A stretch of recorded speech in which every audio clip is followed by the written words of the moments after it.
too. Ended up watching the entire film with the audience. Yeah. And, I think you liked the reaction from the public. Exactly. I was So you just can sharing. stay. Everything was good. This is the second time I'm watching it with an audience. Yeah. You're like my second audience. Yeah. But it was a better audience, right? No, it was an amazing audience. Oh, You, okay, you, yes. you, you guys were bawling, like, yeah. And it really pleases me. You know, sometimes you make a comedy and then no one is laughing, and and then that would be a tragedy. Yeah. But no, I really, you guys were like having fun with it, and it made my day. It made my year. Thanks. So that's going to be the final film in the festival. Nothing can top that now. I do have a few questions for you, and then we can open it up to the audience. It's something we talked a little bit at the introduction, and I think it's a very interesting way that you're talking about surveillance, because there's a lot of movies that have been made about surveillance, you know, like from the silent era. But the way you're working with that concept, it's unlike a lot of political film, it's nearly a philosophical question that you're exploring. It's who are we as human beings, but are we the same from the inside and when we are watched by other people? Are we changing because we are being watched? And when we know we are being watched by someone, do we reverse or change again? And it's a very deep concept and philosophical angle that you are exploring in the film. And I was wondering if you could talk about your approach when you tackle the material from the beginning, writing, and then on shooting as well. Yeah, this is a big question. I can do the whole Q&A on this one, but I will try to be brief. Because, yeah, I mean, from the beginning, right? Like writing the script, I mean, it's an idea that has been sort of festering or brewing in my head for a long time. I mean, it's like a question that I've been having a long time because, well, living in Singapore, it's like a pretty intense state of surveillance. It's a surveillance state in some ways. I mean, I don't think Singapore is embarrassed to about it. You know, it's like we live with. You probably can't get away from a surveillance camera. Like walking 10 minutes, you will see 3 of them. You know, so it's so, you know, so much so that it's like sometimes you forget about it. It's like so ubiquitous, no? And so this is really, yeah, me living in this kind of moment and thinking about it. And I think what's interesting is that I actually wrote the script really long ago. So since we're talking about the beginning, this is like 10 years ago. And this is before I wrote Ellen Imagine, actually. Yeah, my previous film that was shown here also. And we didn't get funding. We didn't. I mean, it's like, yeah, we hit dead ends with the film, and we decided to shelve it. And I made my previous film, Milan Imagine, and then that was, yeah, I guess it was well received. It's a success in that way, and which sort of paved the way for me to sort of take this film back out from the shelf and revive it. However, this is actually already sort of pandemic and after, and I was feeling something has changed. Aside from just sort of updating it to what, yeah, I mean, the person who wrote it 10 years ago is really different. You know, it's like updating the film to who I am. I also realized that the discourse on surveillance has shifted greatly, right? I mean, remember, there was a pandemic.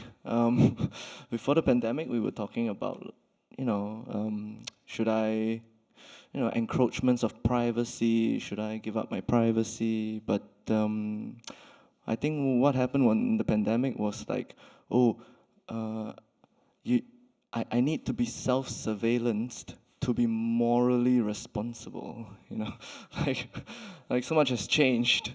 in that, right? And for me, it's like, okay, it's not so simple anymore. We now we live in a moment that we literally are talking about the coexistence of us being in a state of surveillance, and it's not.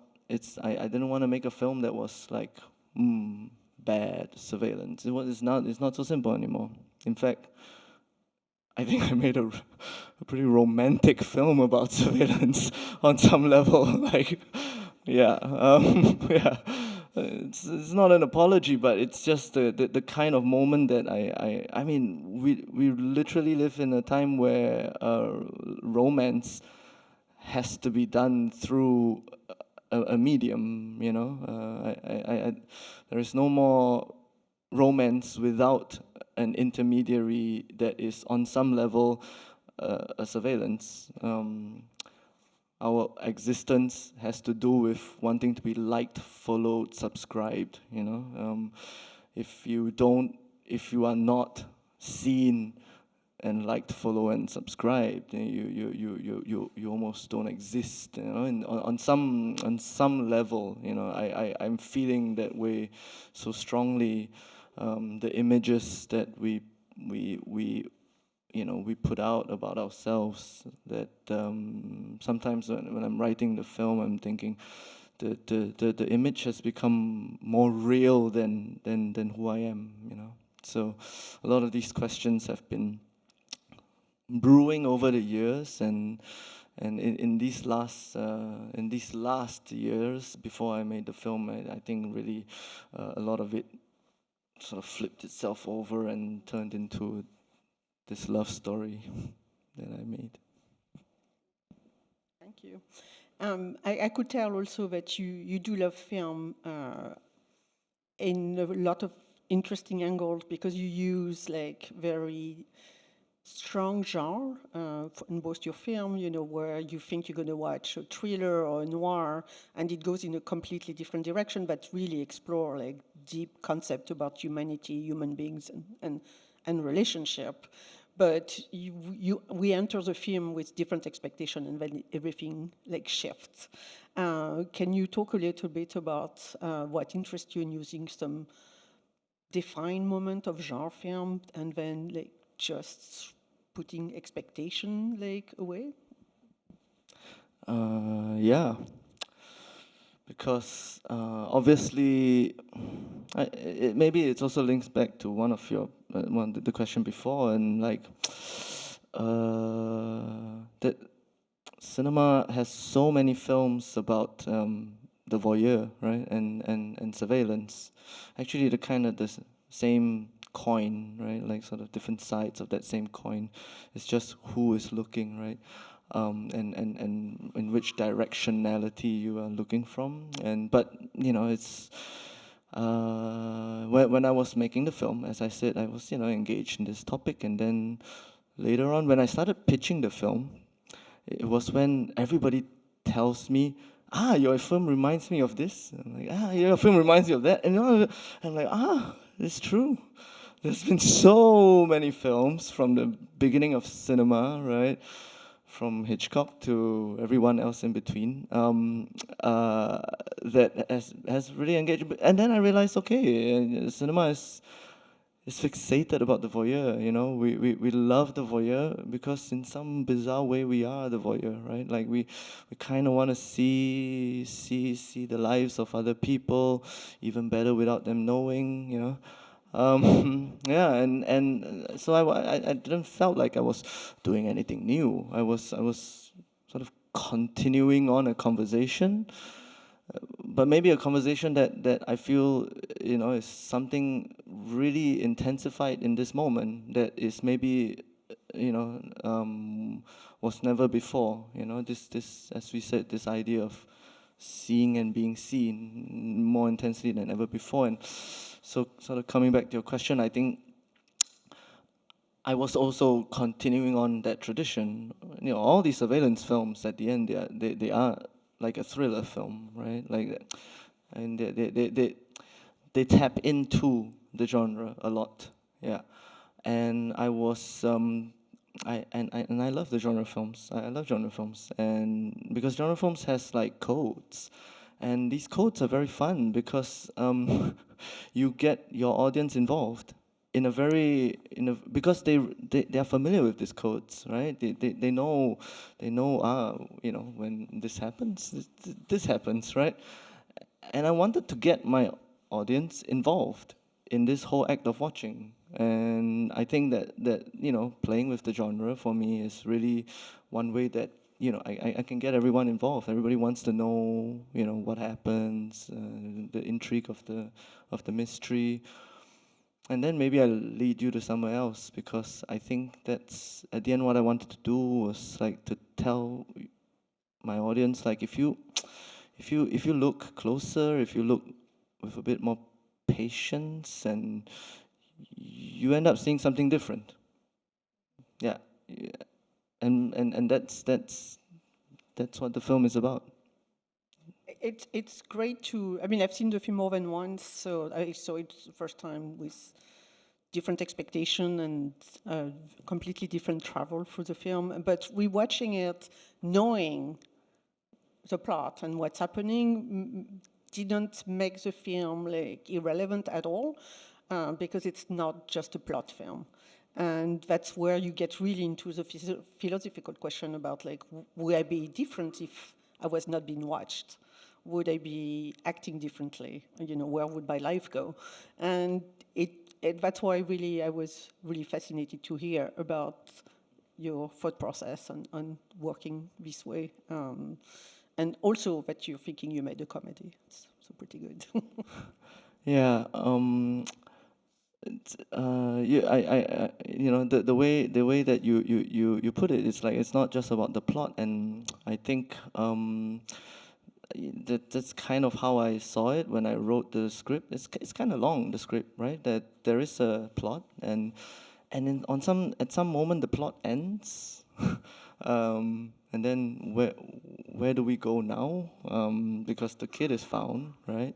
But then like for me, it's actually only when the plot ends that life begins, because the plot ends, and what's happening in the plot is kind of all flight or fright, flight or fight. I mean, um, and those are like people responding to their circumstances, but suddenly. Junyang, the main character, he's like following this guy, and this time he's doing it for no purpose, right?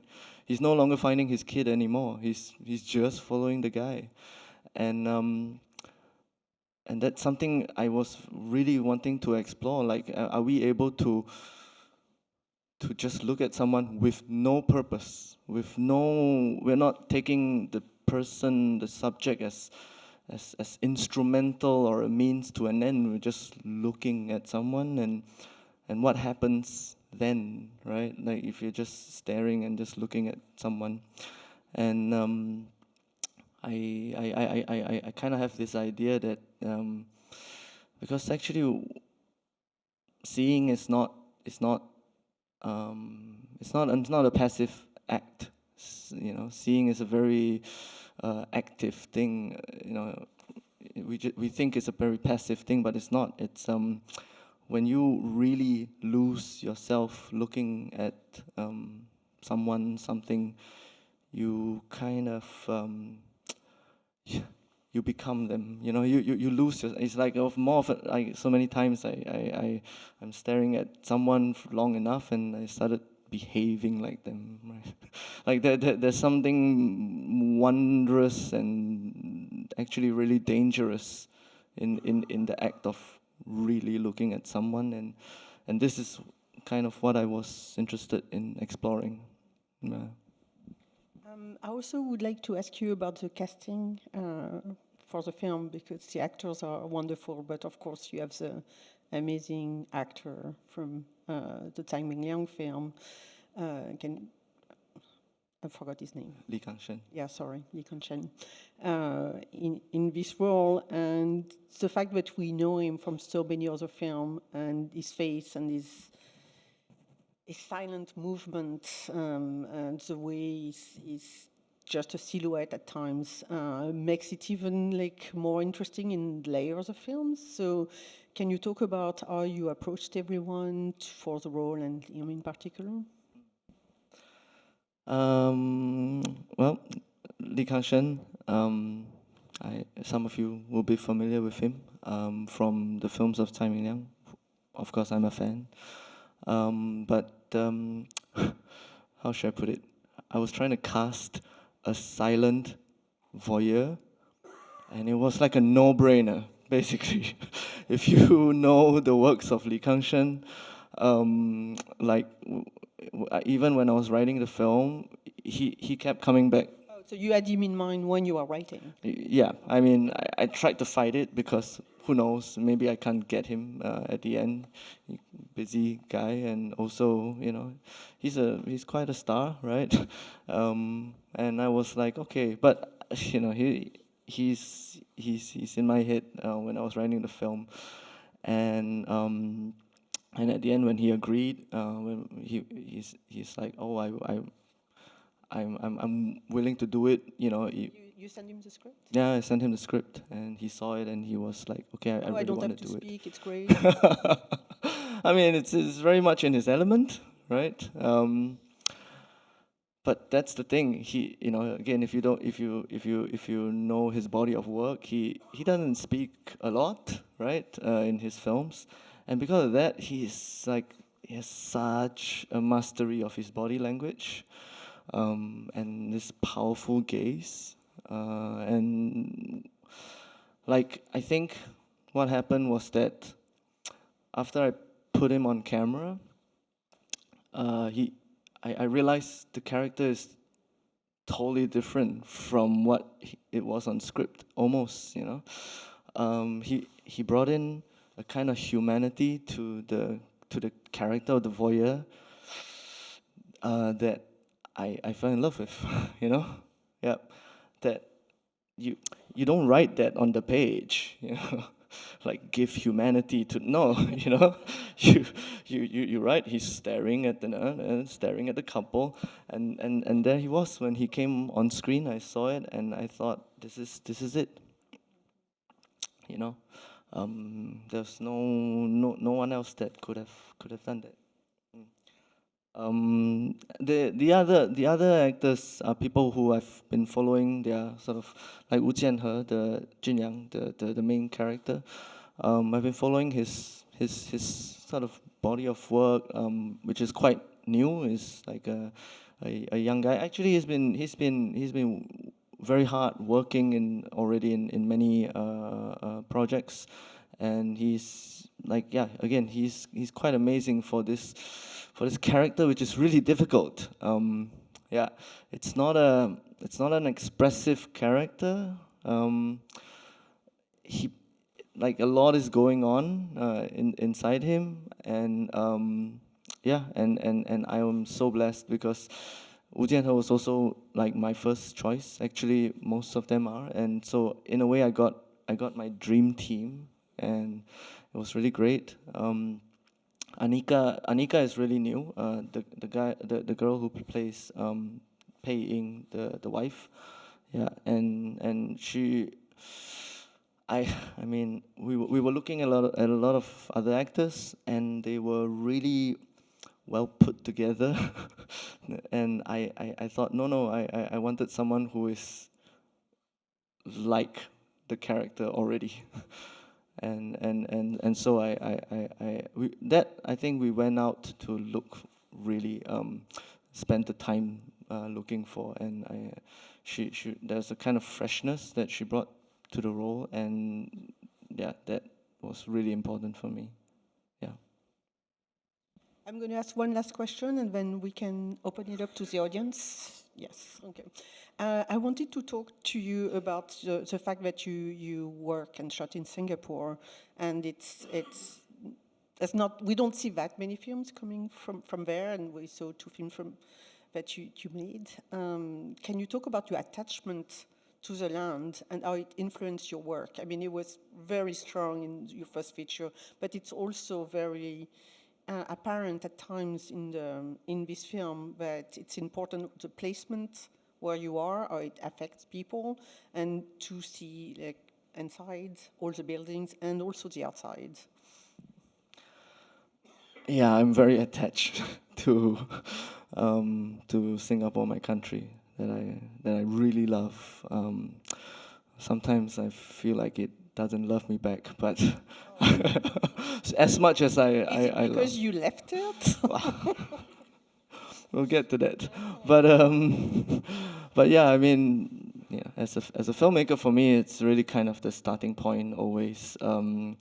The environment I live in, or maybe I have so much at the moment now that I needed to to tell with and about my country, that like it's an obsession about my dealing with Singapore. And of course, in A Land Imagine, it was like, yes, really about the land and labor, about Singapore. If you haven't seen the film, you can go catch it. Are you giving links? No, it's on Netflix, I think. Yeah, go catch it. After the festival. After the festival. Yeah, but this actually maybe this is a funny anecdote that like I made A Land Imagine, which is about the labor in Singapore, and labor in Singapore is actually sort of hard labor in Singapore. It's all done by migrants. For a lot of people who don't know, there's no local people doing construction or manual labor. And so after I released the movie, I had some people coming up to tell me, "Hey, you're a Singaporean. Why aren't you making like films about Singapore? You know, it's like all migrants." I'm like, no, you don't understand. Our Singapore is made up of migrants. You don't know that. Like, yeah, more than a quarter of the people are migrants in the film, in my country, you know. And I'm showing all these parts in Singapore that is actually really in the industrial West, and nobody, no local people go to, and so they it's a very alien space for them. And so I had this like, oh, you're not making a Singapore film. And I'm like, really? Okay, I'll give you a Singapore film. Like, and I'm gonna give you a film about like the HDB, what we call the HDB, which is like apartment blocks like this. All of us live in these apartment blocks. All of us, like 80% of the country, lives in these really high-rise, very tiny apartments, sometimes cramped with like a lot of family members. We have very little privacy if that's the case. And if you open your window, you look across and it's your neighbors, and your neighbor is looking back at you, and you know each other's daily routine. Meanwhile, while you're watching each other, you know that the state is watching you watching each other. It's like, as Singapore, a film that I can make. So yeah, that was how I was responding to a critic of mine with a film. I mean, both your films are very about Singapore, and then we can see all the angles that you have shown us. We can take some audience question. We have microphones in. There's someone here, and there's a microphone coming like right there. Thank you. Hi, thanks for sharing a film, lovely film. So I have a question about how every character in the film is so aware of being watched or is watching one another, but except for the voyeur's mother, I wanted to ask, like, because she's visually challenged. So as a writer, what was your thoughts and motivation of just making her not be aware of her surroundings or visually challenged as opposed to other characters? The mother is the only one. Mm. Yeah, no, thanks for bringing out the mother character, because I really love her. And sometimes, yeah, I feel like people aren't seeing her character enough. But as you put it, like in this world of watching, I kind of wanted someone who is not seeing anything but kind of still all-knowing in some ways. But that's what mothers are, you know. Yeah, they kind of know everything. And it was a really, you know, maybe I'm being a little bit playful, but you know, here we are. I was trying to create the character of a voyeur, and the voyeur lives with a mom who cannot see, right? Like, you know, the voyeur, all he does is see. Instead, he's like lost in his own seeing. In some ways, he has forgotten to live, right? Because all he's doing is just watching, and meanwhile living with a mom who cannot see, right? There's something about this mother character because I was trying to create a little bit of a how should I put it? Like a mirroring, right? Like a temporal mirror. You know, we have two windows, and actually it's like a portal of each other. That's how I constructed the film. And the, you know, the couple has a mom there, and then the voyeur has a mom here. For me, it's me creating this this structure of the character, and seen through that, if you understand this link between the two, you would be able to pick up even more out of this relationship about her not seeing, and something to do with the mom in the other family, you know. Yeah. Thank you. There's a question. Well, there's two, but you first and then you second.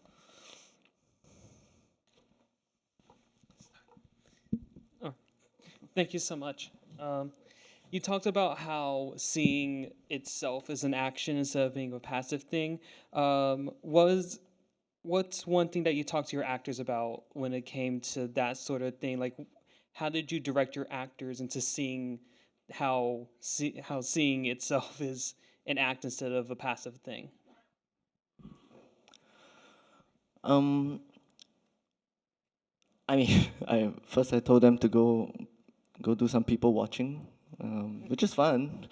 Also because some of them are Taiwanese actors, and I'm shooting in Singapore, so we brought them over.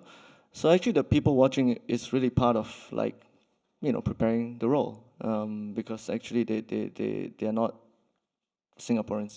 They didn't live in Singapore, so I told them to go watch some people. But I mean, I think they understood, right? Like what the character was about and all these things, and I yeah, I'm very glad that I didn't need to force them to do anything too much from what they gave me with the film. Again, you know, when I mentioned Kang-sheng, and he started just looking at what was going on, I played with that. And okay, so the way is to, for me, is to shoot also the point of views of the characters and all these things. And there was an interesting discussion with my cinematographer, and we were saying that, like, oh, you know, these guys, they're standing here, and you know, let's clear the shot, so that we don't have to change the lighting and all these things. Let's finish the shot all here. And then my DOP was telling me, oh, no. Let's, we should shoot him looking first. And I said, oh, yeah? And I said, yes. So I know where he is looking. And that was very important. And it was like, eureka. That changed everything. And so I didn't need to force my actors to do anything they didn't want to, so long as we adapt to, because looking is a very magical thing. You cannot tell someone, can you look at him soulfully? You know, it doesn't work like this. We have to play along with the actors. Yeah, and me and my DOP, we basically changed. We didn't change the script, but we changed the way we were shooting by seeing how the actors were seeing. Right? It's a game of looking even behind the camera. Yeah. Thank you. Yeah, thank you so much, and congratulations on the film. You mentioned that when you were pitching this, other people were saying to you, "Oh, this film reminds me of this film," or I can see this in this." But I was wondering what your sort of aesthetic inspirations were going into this. You mentioned Hitchcock, you mentioned Tsai, but I certainly had things that I thought I saw inside it. But what were you sort of trying to pull from, I guess? Um, this is very hard to answer because it's basically all the films I've seen up to that point. Because I mean the Rear Window reference, that was like on script, you know, that was like, okay, I think that's what's gonna happen because that's what I see outside my own window at home. It's pretty much like this where I stay. So I look out and I see everyone what they're doing in the evening, and it's like, okay, it's relevant to Hitchcock then, and it's still me now, right? So I wrote a scene that was, but you know, nothing happened. It's not no murder was taking place, I think. But so there's maybe a lot. I mean, but aside from that, actually, I wasn't really writing anything specific. What is very interesting for me is that during the pitching, someone said, "Oh, it's cachet, but Asian," something like this, right? Like, yeah. And I'm like, "Oh, yeah. Give me the money to do it." And I haven't seen Cachet. So then I went home to watch Cachet. Like, yes, it is. In some ways, at the start, it is Cachet. Yeah, so you know, did that retroactive thing like sort of affect the way I shot it? I don't know. But definitely, I don't think we actually spoke about, my DP and I don't like to talk about film references, because it kind of gets us too fixated about something. We talked a lot about perspectives. We talked a lot about using the zoom lens and how we want to create a perspective in the film. But yeah, I don't remember throwing him any particular films like, go watch this. Yeah. Don't know if that answers your question, but yeah. On that note, I also wanted to ask, how you worked with the editor, because you have so many different perspectives and point of view with different way of shooting and showing. Was it a complicated process when you were editing to like switch from one angle to one point of view to one perspective to make it, you know, linear like viewing experience? What was interesting, you know, from this experience that maybe people don't know is that so my editor is French. I noticed. You noticed? Okay. So this is Jean-Christophe Bouzy, and he's the editor of Titan. Some of you might have seen this film. Really different in terms of what the film is, or maybe even the pacing of the film. A lot of genre also. Yeah. Definitely a lot of influences. Exactly. I mean, in that sense, I mean, I wanted to bring him in because there is a certain kind of edge that I really liked of his films, and that's where. But at the same time, the difficult thing is that, you know, he didn't understand the language, right? Yeah. Of course, we translated it for him, but for me that was really interesting because when he first did it, not knowing the language, it really was a textualless film for him. It was really about the gazes in the eyes and what is seen and not seen once you strip away all of the dialogue from the film. And I think that was kind of how he started the process. When he started the process, I wasn't even there. Like, he said, give me 6 weeks with the film, like, before you come and see it. And I was like, okay, great, yeah, do it. Yeah, and so it wasn't like I was there to handhold him from the start. No. And for me, that's very exciting. So he was editing, but not understanding the film itself or the dialogue. Later on, we sent him. But not at the beginning. I think not at the beginning. Yeah. Huh. And that was like really, yeah. And then the translations came in late, and then it came wrong, and so yeah, so a lot of process in between there. But yeah, he was looking at the material. We were already, I don't remember exactly, but we were already sending him some of the material even while we were shooting, because we were kind of rushing the process a little bit. Yeah. So yeah, it started off like this, and it was like, it was interesting because what he gave from that point of view was not something that I was expecting immediately, and that interplay was really fun for me. Yeah.